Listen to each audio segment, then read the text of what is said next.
Okay, so I am Eduardo, and I'll be responding to the topic of expanding military intervention into Syria.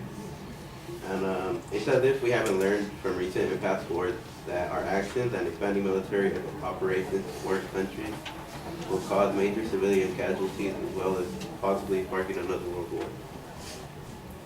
According to The Guardian, reported that as many as 20,000 people have died as a direct or indirect result of the invasion in the first year of the Afghanistan war. The LA Times, meanwhile, reported that something like 1,201 died in the first year of the conflict, but that excluded unverified reports of many more.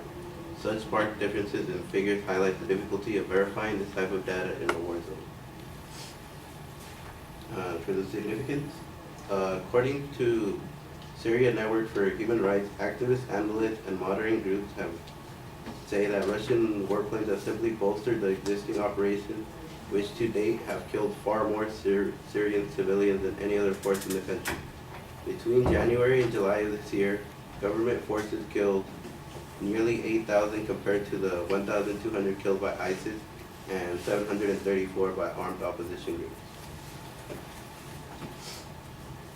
And currently, the U.S. has only taken in about 2,290 Syrian civilians, and that's only 0.0005% of the total that have been reported to have left Syria.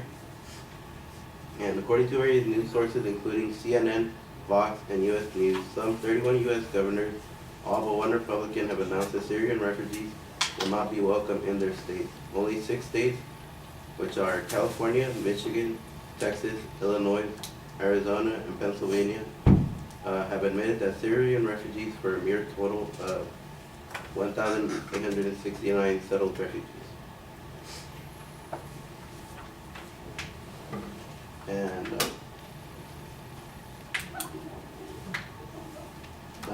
turning away refugees will actually make them vulnerable to ISIS, which ISIS can step in and just recruit them. Jesse Andriozzi, a multimedia journalist of Huffington Post, states that it's clear that if they are turned away and forced to stay in their homeland or in countries proximate to Syria, they'll be more vulnerable to ISIS recruiters. Also, who's to say that those who don't join ISIS won't be subject to the group's twisted form of punishment? Lest we forget the lesson we learned from our refusal to accept thousands of European refugees fleeing the Holocaust during World War II. For inherency, ISIS is actually not as powerful as they seem. War hawks such as Deanne Feinstein from California claim that the threat ISIS poses cannot be overstated, that it is itself an overstatement.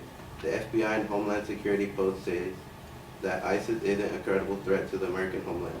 The group may be great at using social media to exaggerate its power, but estimates of its troop strength range between 10,000 and 30,000, and most analysts talk about a core group of a few thousand fighters.